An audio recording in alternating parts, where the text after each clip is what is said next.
I'm David Jacoby. We are Jalen and Jacoby. What is it that we get the people do? What they want.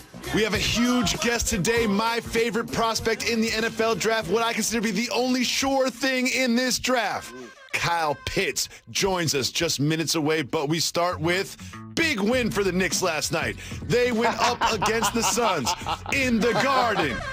Huge win. Now, they didn't score more points than the Suns, but they were competitive throughout. They played great against one of the best teams in the NBA. Big win for the Knicks. What do you think about CP3 at the end of the game, Jalen Rose? That is irrational confidence, and I'm glad you guys put that up there because you've given the Knicks another 7 wins this year in games that they lost, and I love that you're a Die Easy fan that lives eternally. Look at that But shot. this is all about CP3. This is all about a veteran remaking their image because once he went to Lob City, it was championship or bust. They didn't get it done, and it messed with his reputation. He went to Houston to play with James Harden. They didn't get it done. It messed with his reputation. He had to go to OKC, be a vet amongst young players, lead them to the playoffs, and take that victory along with the Suns going undefeated in the bubble that now put them in a position to add a vet like CP3. Now the casuals can appreciate the greatness that is Chris Paul. Just so happened that he hasn't won a championship, but he's a dynamic leader, a terrific performer, and he's clutch. Did you see that game when they shot? Play that shot again for Jacoby. Because he thinks the Knicks won. Did I Play see that it? shot again. Did I see it? See this. He scored their last 7 points. Look at this. Getting fouled everywhere. Derrick Rose fouling him, hitting it. Like, that was wild. And Jalen, I'm glad you brought the Suns because guess what? Don't look now. The Jazz lost 2 in a row to the Timberwolves. And the Suns could end up being the number 1 seed in the Western Conference. And a lot of that has to do with CP3, but also Devin Booker. Devin Booker was great in this one. Mikal Bridges contributed as well. And Jalen, let's just talk about that man right there for a second. Absolutely. So the difference between Dame Lillard and Devin Booker is one of those guys is the best player, led his team to the playoffs almost every year and made clutch shots. It made people validate his greatness along with this max deal. Devin Booker had the accolades and the performances. He had 70 points in the game already in his career, but he's yet to play in the playoffs. So therefore, people haven't validated his greatness. You and I both know that he's an elite performer, an all-star level player, all NBA caliber guy. But now seeing him in the playoffs, a young player like Ayton, a young player like Bridges being led by CP3, I know many of us don't feel like the Phoenix Suns are the favorite to win the championship. But now when I look at this squad, Jacoby, this ain't your normal first-round exit now. As a 1 seed, as a 2 seed, they advancing this year, and I'm happy for Monty Williams. And this team absolutely exceeded expectations. And one more thing about Devin Booker. He goes on a date with Kendall Jenner and then beats the Knicks in the Garden. That's a good weekend for Mr. Booker. Today was a good day. To another team in the Western Conference, and that are the Denver Nuggets. Now, when Jamal Murray goes down, we just write them off. Jamal Murray goes down, we just completely write them off. Like, they'll be an easy out. Teams will be jockeying for position to play them in the first round. There's keep getting buckets. Why have they been so successful even with Murray out? In my Uncle Chuck D's voice, pieces in one big chess game. Yeah! So the dynamics of the Nuggets are clearly we're going to initiate our offense through this year's MVP, the Joker. And then Jamal Murray became a lights-out kind of superstar in the bubble. Michael Porter Jr. was the third option offensively. He rumbled about not being happy about that this offseason, Jacoby. Now Murray is out. He becomes the second most important offensive player. And he's validating his concerns by the way he's balling. And a scorer like him, Jacoby, yeah, you see the catch and shoots. You're going to see him go one-on-one. But getting it within the team dynamic has been the growth in his game. You see dribble handoffs. You see him now doing backdoor cuts, moving without the ball, getting it from the offense. So now that he's able to do that and be efficient, you see him getting numbers like he got last night. And if you learn how to move without the ball and you're on the same team as Jokic, you're going to get some easy buckets. And Michael Porter Jr. has proven that. And there's one thing I want to put to rest. All season long, we've probably named like 10 different people who are the MVP. It's over now. It's the Jokers. The Stretch Mark 5 got the MVP. It is over. We can talk about who's second, third, fourth. That's fine. But he is going to be the MVP, and the odds in Vegas back it up as well. Right now, minus 450. You have to bet $450 just to win 100 for Jokic to be the MVP. This one is over. I know you have a vote. Is there anyone else that could possibly get this from him? I believe he's in pole position to get it done. Injuries and a shortened 72-game season will play a factor. But let's not ignore the top teams, players like CP3 and Donovan Mitchell, who have been terrific for the Suns and the Jazz. Of course, we're not going to ignore the injured players. And by the way, Joel Embiid has missed as many games as LeBron James, as Kawhi Leonard. So missed games have been a factor. So the Joker from the beginning of the season to now, top 5 in points, rebounds, and assists. The Nuggets have been consistently contending. Even without Murray, he's been dominant. He hasn't missed a game all season. Our guy that we fell in love with years ago before he went mainstream. His album was still, we were still playing this tape. You know what I'm saying? We was playing this CD. Now our guy that graduated and became presumptively the MVP of the league. Jalen, we are just days away from the NFL draft starting, and we are just minutes away from Kyle Pitts joining us on this very program. Make sure you stay tuned for that. But all of the focus about the NFL draft is on the number 3 pick. The 49ers moved up from 12 to get to 3. Head coach Kyle Shanahan had a press conference, and he was going to explain everything and make it very clear for the media, and this is what he did. We decided we needed a starting quarterback, so we traded 2 1s to get a starting quarterback. Hopefully we end up picking the best one, but I know we're going to get a starting quarterback with that. Can you say with certainty that Jimmy Garoppolo will be on the roster on Sunday? I can't guarantee that anybody in the world will be alive Sunday, so I can't guarantee who will be on our roster on Sunday. I see no lies. I see no lies whatsoever. I can't guarantee that I'm going to be alive tomorrow. So you ask me about the roster? Do I guarantee that Jimmy G's going to be on the roster? I can't guarantee that aliens will not invade the planet before then. I can't guarantee that there won't be a zombie apocalypse. I can't guarantee that there won't be an earthquake. I can't guarantee anything in this life. I totally understand you, Kyle Shanahan. I know you're going to take a lot of heat today, but I'm with you. I'm with you.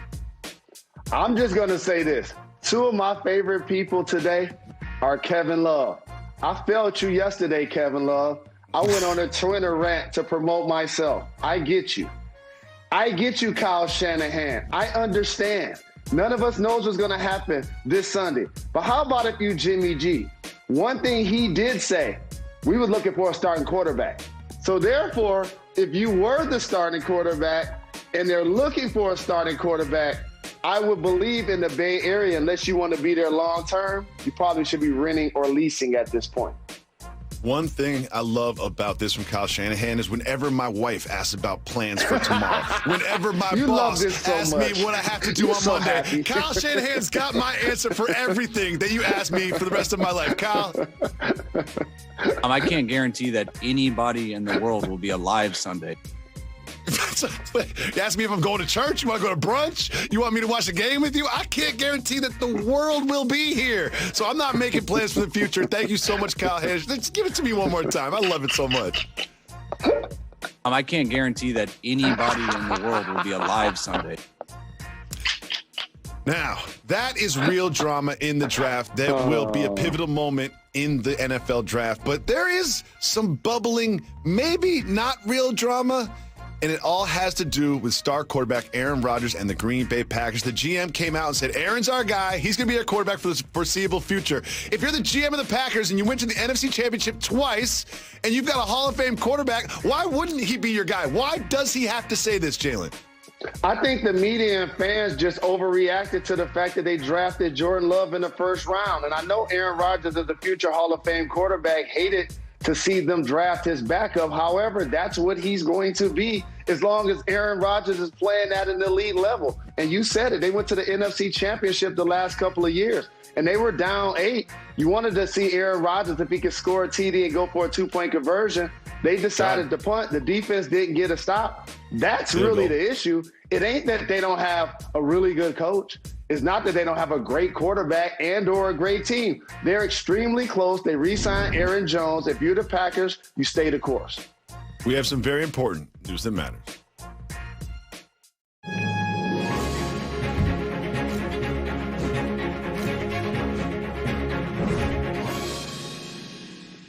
There are literally thousands of Jalen's born every day, so we just wanted to feature one because they gave you a shout. They gave you a shout. Let's just check out this adorable little newborn child named Jalen Marcus Matthews. Look at my guy right there. Look at that little guy. That's love. That's love. There isn't anything that can happen in life that humbles me more than people come up to me and graciously acknowledge that they named their son, their daughter, they have a nephew, niece, or somebody in their class named Jalen. Big shout to Jalen Marcus Matthews, sending all of the best wishes. He need a hoodie.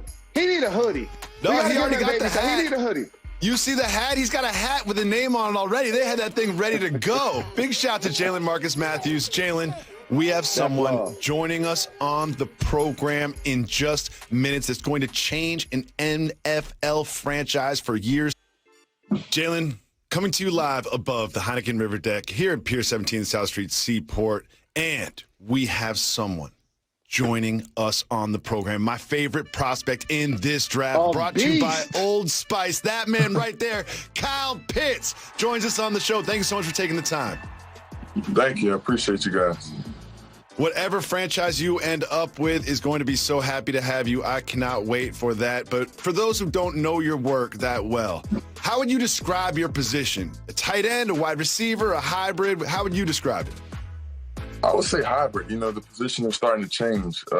Nowadays, kind of tight ends are looked to stretch the field and be able to do everything that a receiver can do as well as an O-lineman. So to be able to run routes like a receiver, block like an O-lineman, and be versatile, that's something that kind of puts tight ends over the edge, and you kind of have to find your special game play to make you your number one. Kyle, congratulations. Enjoy this process. I not only admire you as a football player, but your maturity off the field as well. You 6'6", ran a 4.4 40. You're a matchup nightmare. Who are some of the players, in particular tight ends and or receivers, that inspired you? I'm going to go with probably like Eric Ebron, Shannon Sharp, Travis Kelce. Those are 3 guys that I feel like kind of have the same body type, build, and kind of have the same playing style. So I kind of like to use some of their tools and some different things that they use to get open and be aware on the field in order to win their matchups. So just those 3 guys, they kind of all bring different styles to it, but just to try and add all 3 together is something that, try and build it as one and, be the most unstoppable person on the field. As we lead up to the draft, I've heard your name associated with like 5 or 6 different teams. It's always kind of like that. I think you should be the first non-quarterback drafted, and I think you will be. However, Jerry Jones entered the chat. He said he had visions of sugar plums about having you in Dallas. How did that make you feel? I would say I don't really like to listen to all of it, but at the end of the day, I do hear some of it. So when I did hear that, it kind of was something special. To be able to get the chance to play for the Cowboys or even any team in the NFL is something special. So, it's kind of days coming. So I feel like things are starting to get kind of more ramped up. But Thursday night we'll see how chips fall. Kyle, I'm a diehard Lions fan, and I need to tell Jerry Jones and you, the Dallas Cowboys will never see you because we're not letting you get past us. Or if we do, I'm going to trade in my lifetime membership as a Lions fan. With that being said, it's being discussed that you may go to Atlanta. What do you think about that fit if that's where you land? I don't think it'll be bad. It's 2 great people on the outside that I can learn from, and I feel like leading up to the season, I could kind of mirror what they're doing to see how they're going about their business and how they win on the field in order to make my game the best. And you have a vet quarterback who's going to be a Hall of Famer when it's all said and done. So that's a bunch of older guys that I can learn a lot of things from. So, I mean, if I do get a chance to go there, it'll be something special because I'll be able to learn every day from somebody new. I feel like on the offensive side, you got Julio, really, it's a lot of those, two significant receivers in the NFL right now who are that'd be nasty. So just to learn from them and catch a couple balls, that'd be pretty crazy. Cal, you're going to be in Cleveland for the draft, and while I'm so excited about your game, I'm also excited about your suit. I'm excited about your haircut. What is the plan? Like, what's the lining of the suit going to look like? When are we going to get a haircut? You get a haircut before you get there, after you get there? What's the plan for the look? I'm going with a regular kind of custom suit. I have some stuff on the inside, and I'll get a cut that day. I don't want to get a day before you're supposed to. For days like that, it's like prom, kind of. You get a cut hours before, and the suit pressed, and I'll be ready for red carpet. I told you, Jacoby, that haircut thing is cultural. He gonna get his cut within like 3 or 4 hours of when we actually going to see him. Okay, it's gonna be as crisp as possible, no question about it. Who are you gonna enjoy that moment with? Certain family members, former teammates? Like, who do you want to share that moment with? And also, please acknowledge for us what you're doing with big brothers and big sisters, because it's really noble. First, I'm going to be, enjoying the moment with my mom, dad, sister, girlfriend, my trainer, Coach Mullen. He's going to be there. My old tight end, Coach Larry Scott. So those are going to be some people that I enjoy with, in the time and after it. But big brother is, I'm just proud to partner with Old Spice and helping guys with their confidence, to reach their full potential. At the NFL draft, Old Spice is partnering Big Brother and Big Sister, and to put the spotlight on, trying to give young people guidance and confidence to, be their best. And on the draft, you can visit Big Draft 21 to learn more. Oh, that's so dope. I'm really proud of you for doing that. I'm so happy for you. Have a wonderful week. Life-changing week for you. Thank you so much for taking the time to join us on Jalen Jacoby. Appreciate the love. You too. Welcome back to Jalen and Jacoby. Jalen, tonight at 7:30, we have a virtual live show right now. If you follow at Jalen and Jacoby on social, you will find out how to sign up. Make sure you join us tonight at 7:30. And Jalen, Shohei Ohtani is doing things in Major League Baseball that haven't been done for nearly a century. Did you see him last night, Jay? I did see him. And our guy, CC Sabathia, was on the show and said basically he's the greatest player that he's ever seen. And you ready for this? It's hard to disagree with a guy that's going to strike out 9 and hit with power on the same evening. That's incredible to watch. It is incredible what he is able to do. He is going to be like a game-changing player like we have never seen if he's able to not only pitch, but continue to hit as well. That is crazy. I'm so excited about him. Stay healthy, Shohei. Stay healthy. Moving on, Jalen. LeBron James put a video on the internet. You'll never believe what he was doing. He's lightly jogging. That's how fast I jog, LeBron. That's like me jogging, dog. And Jalen, what do you think about this video?